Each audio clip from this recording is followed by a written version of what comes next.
5 exam की tips जो कि हर एक टॉपर फॉलो करता है। NCERT is the Bible for CBSE. सबसे पहले timely syllabus completion, then revision and then self evaluation. My strategy has been always to break them into points. पिछले 2 से 3 साल के अंदर मैं हजारों टॉपर्स के इंटरव्यू ले चुका हूँ और हर एक टॉपर ने बताया है कि ये जो 5 एग्जाम टिप्स है ना, ये तो हर एक टॉपर ने फॉलो करी थी। किताब तो खुली होती है पर कुछ जा नहीं रहा होता है। Choosing what question to answer and what not to answer is very, very important. Hi everyone, मेरा नाम है Prashant, mentor of thousands of students. पिछले 2 से 3 साल में मैं हजारों ऐसे टॉपर्स का इंटरव्यू ले चुका हूं और उन सभी के इंटरव्यूज में मैंने एक चीज देखी कि हर एक टॉपर ने ना 5 सेम एग्जाम टिप्स के बारे में बात करी। उन्होंने 5 ऐसी टिप्स बताई जो कि हर एक टॉपर के अंदर कॉमन थी। मतलब अगर आपने इन टिप्स को समझ लिया और इन्हें फॉलो करना स्टार्ट कर दिया ना, तो शायद आप भी उन टॉपर की कैटेगरी में बहुत आसानी से आ जाओगे। तो ये सारी टिप्स एक एक करके तुम्हें समझाऊंगा, वो भी एक स्टोरी की मदद से। ये स्टोरी है 2 स्टूडेंट्स की, बड़े ध्यान से समझना। 2 स्टूडेंट्स थे, एक कौन था? एक था हमारा रोहन और एक था हमारा मोहन। रोहन जो था ना, वो क्लास का एक एवरेज स्टूडेंट था। उसके कभी भी मार्क्स ज्यादा नहीं आ पाते थे, जबकि वो पढ़ाई बहुत करता था, कोशिश बहुत करता था, मेहनत बहुत करता था, बट मार्क्स उतने अच्छे नहीं आते थे। जबकि मोहन क्लास का टॉपर स्टूडेंट, पढ़ाई भी कम करता था, स्पोर्ट्स भी करता था, बट फिर भी बहुत ज्यादा इसके मार्क्स आते थे। तो एग्जाम का समय चल रहा था और एक दिन रोहन बहुत ज्यादा परेशान हो गया था और वो आता है मोहन के पास और मोहन से बोलता है, यार मोहन, एक बात बता सच सच, मुझे एक बात समझ नहीं आती कि हम सेम टीचर से पढ़ते हैं, सेम किताबों को फॉलो करते हैं और मैं तो तुझसे ज्यादा पढ़ाई करता हूं, बट फिर भी मैं एवरेज क्यों और तू टॉपर क्यों? तो मोहन पता क्या बोलता है? मोहन बोलता है, पता है इसका राज क्या है? इसका राज है एक ऐसी टिप जो कि वैदिक टाइम से चली आ रही है। मुझे एक ऐसी स्टडी टेक्निक पता है जिसकी वजह से मैं टॉपर हूं। तो जो रोहन है वो कंफ्यूज हो जाता है और वो पूछता है, यार ऐसी कौन सी टेक्निक है, मुझे भी बता। उस टेक्निक का नाम है, बहुत ध्यान से सुनना, उस टेक्निक का नाम है प्रोडक्टिव आर रूल। ये एक ऐसी टेक्निक है जो कि मोहन फॉलो कर रहा है, जिसकी वजह से मोहन टॉपर बना पड़ा है। अब रोहन कंफ्यूज हो जाता है, यार इस टेक्निक के अंदर क्या होता है? तो बड़ी ध्यान से सुनना, ये टेक्निक कई सालों से चली आ रही है। इस टेक्निक के अंदर पता है तुम्हें क्या करना होता है? एक एग्जांपल से समझो। इमेजिन करो कल तुम्हारा एग्जाम है। तुम एग्जाम में क्या करते हो? जब तुम एग्जाम में जाते हो तो क्या तुम डिस्ट्रैक्टेड होते हो? क्या एग्जाम जब तुम दे रहे हो, एग्जाम में अपनी आंसर शीट के अंदर आंसर लिख रहे हो, क्या उस समय पर तुम्हारे दिमाग में आता है कि यार मोबाइल फोन चला लेता हूं, यार यूट्यूब शॉर्ट चला लेता हूं यार? क्या आपके दिमाग में आता है? क्या आप डिस्ट्रैक्टेड होते हो? नहीं। एग्जाम के समय पर हम बिल्कुल फोकस से एग्जाम को लिख रहे होते हैं, चाहे हमारा एग्जाम 2 घंटे का हो, 3 घंटे का हो, फर्क नहीं पड़ता। बट एग्जाम के समय पर हमारा फोकस कितना ज्यादा हाई होता है ना। अब इमेजिन करो, अगर इसी फोकस से तुम हर रोज केवल 1 से 2 घंटे पढ़ाई कर लोगे तो क्या तुम टॉपर बन जाओगे? हाँ, बहुत आसानी से बन जाओगे। और यही रूल होता है प्रोडक्टिव आर रूल।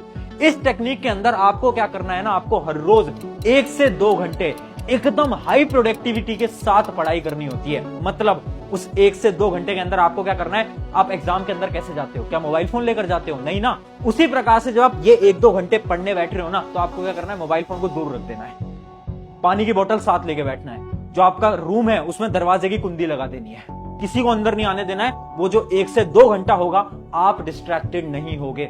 अगर आपने इस रूल को फॉलो कर लिया ना, जब तक आपके एग्जाम है तब तक अगर इसको फॉलो कर लिया, मैं गारंटी से बोलता हूं आपको कोई रोक नहीं पाएगा। आप 1 से 2 घंटे के अंदर 5 से 6 घंटे की पढ़ाई करने लगोगे। हर रोज केवल 1 से 2 घंटे मांग रहा हूं। अगर ये फॉलो करोगे, मोहन की तरह टॉपर की लिस्ट में आने लगोगे। और यही आज का मैं आपको एक चैलेंज दे रहा हूं। इस बार का आपका ये चैलेंज है कि एग्जाम तक आपको इस रूल को फॉलो करना है। और अगर आप इस चैलेंज को लेने वाले हो तो अभी कमेंट कर देना, yes I will follow this. ये कमेंट हर एक स्टूडेंट कर देना अगर तुम इस चैलेंज को फॉलो करने वाले हो तो। अब रोहन जो था, रोहन खुश हो जाता है, बोलता है, यार ये तो बड़ी शानदार ट्रिक है, इसको मैं भी फॉलो करूंगा। बट मोहन, मुझे एक बात बता, यार मेरे साथ ना एक और प्रॉब्लम है कि जब मैं पढ़ने बैठता हूं ना, तो क्या होता है ना कि मैं ये सोचने लग जाता हूं कि यार मैं कौन से रिसोर्सेज से पढ़ूं, मैं कितनी सारी चीजों से पढ़ूं। कभी मैं एक चैप्टर यूट्यूब से पढ़ता हूं, एक चैप्टर मैं इस बुक से पढ़ता हूं, एक मैं इधर से पढ़ता हूं, मुझे समझ ही नहीं आता, मैं बहुत ज्यादा कंफ्यूज रहता हूं। इसका सोल्यूशन बताया मोहन ने। क्या सोल्यूशन है देखते हैं। ये है हमारी टिप नंबर 2, 1 रिसोर्स स्ट्रैटेजी। ये स्ट्रैटेजी क्या बोलती है? ये स्ट्रैटेजी ये बोलती है कि जब आप पढ़ने बैठ रहे हो तो आप एक ही रिसोर्स से पढ़ोगे। अगर आप साइंस पढ़ रहे हो ना, तो एक ही टीचर से पढ़ो। ऐसा नहीं एक चैप्टर यहां से पढ़ रहे हैं, किधर से पढ़ रहे हैं, किधर से पढ़ रहे हैं, ऐसा नहीं। अगर ऐसे पढ़ोगे कभी पढ़ाई नहीं हो पाएगी, पूरे दिन भर कंफ्यूज ही रह जाओगे। तो आपको क्या करना है? इस स्ट्रैटेजी को फॉलो करना है। अगर आप इस स्ट्रेटेजी को फॉलो करते हो तो आपको नॉर्मली क्या करना है, अपने रिसोर्सेज को क्लासिफाई करके रखना है कि साइंस इस बुक से पढ़ूंगा, क्वेश्चन प्रैक्टिस यहां से करूंगा, लेक्चर इनके देखूंगा, क्वेश्चन प्रैक्टिस यहां से करूंगा, इस प्रकार से। ये बहुत ज्यादा इंपॉर्टेंट चीज है। अगर आप इसको फॉलो करते हो तो आप भी मोहन की तरह टाइम मैनेजमेंट कर पाओगे। ये थी हमारी टिप नंबर 2।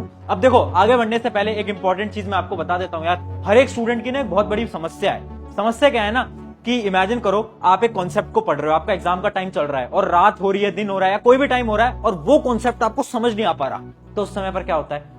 उस समय पर आप सोचने लगते हो यार अब तो मेरे पास कोई मेरे बड़े भैया बड़ी दीदी भी नहीं है जो कि मुझे कॉन्सेप्ट समझा दे। तो इसका सोल्यूशन मैं आपको आज रिकमेंड कर देता हूं। इसका सोल्यूशन है फिलो ऐप। देखो, एक बहुत शानदार ऐप है।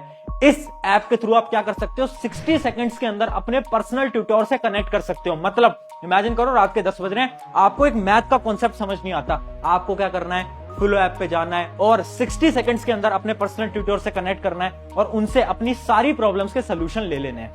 बहुत शानदार ऐप है, लिंक मैं इस ऐप के डिस्क्रिप्शन में दूंगा। इसके साथ साथ ये और भी बहुत सारी चीजें देते हैं, जैसे कि इनका स्टडी मटेरियल, जैसे कि इनके प्रीवियस ईयर क्वेश्चन, जैसे कि इनकी टेस्ट सीरीज। अगर आपको प्रिपरेशन अपनी बहुत अच्छी करनी है तो ये ऐप बहुत ज्यादा शानदार है, लिंक डिस्क्रिप्शन में। और क्योंकि आप मेरे स्टूडेंट हो तो एक कोड यहां पर स्क्रीन पर आ गया होगा, इस कोड को अगर आप लगाओगे तो आपको इनके सब्सक्रिप्शन में 10% ऑफ और ज्यादा मिल जाएगा। ठीक है, तो लिंक डिस्क्रिप्शन में जाकर डाउनलोड कर लेना। अब वापस से आते हैं हम हमारी रोहन और मोहन की कहानी की तरफ। अब कहानी आगे बढ़ती है और रोहन बोलता है यार ये टेक्निक तो अच्छी है बट एक बात बता, मेरे साथ ना एक और प्रॉब्लम होती है। मेरे साथ प्रॉब्लम ये होती है ना कि जब मैं पढ़ने जाता हूँ ना तो मैं बहुत सारी चीजों के बारे में सोचने लगता हूँ, मैं ओवर थिंक करने लगता हूँ कि यार आज नेहा का मैसेज नहीं आया, यार आज मैं फिर फ्री फायर में हार गया, यार मैं बहुत सारी चीजों के बारे में सोचने लगता हूँ। तो जो ओवर थिंक है इसका क्या सोल्यूशन है?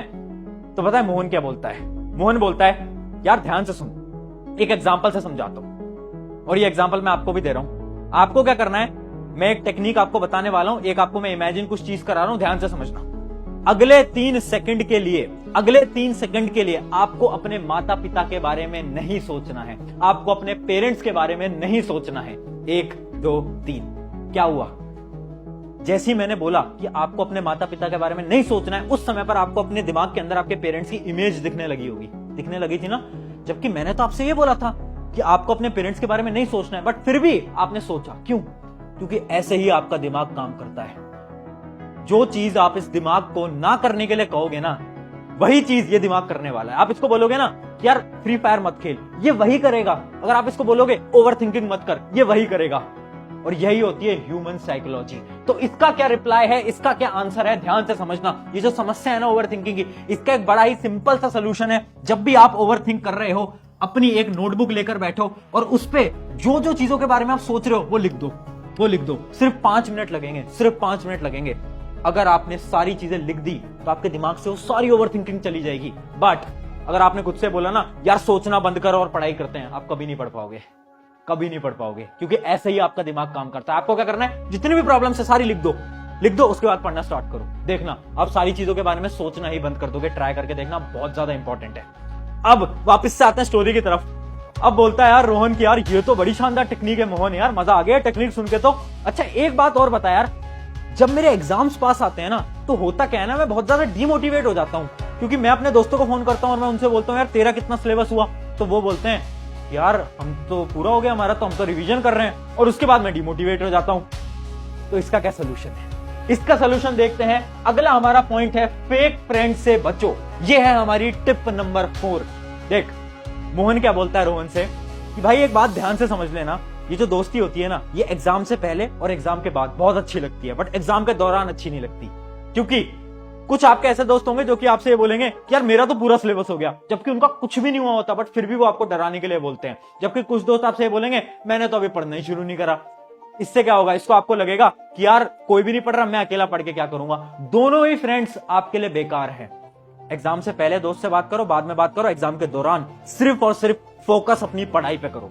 10-15 दिन दोस्तों से थोड़ा दूर रहोगे, दिक्कत नहीं आएगी। सिर्फ दोस्तों से फोन करो सिर्फ ये पूछने के लिए कि इंपॉर्टेंट टॉपिक कौन सा है, बस।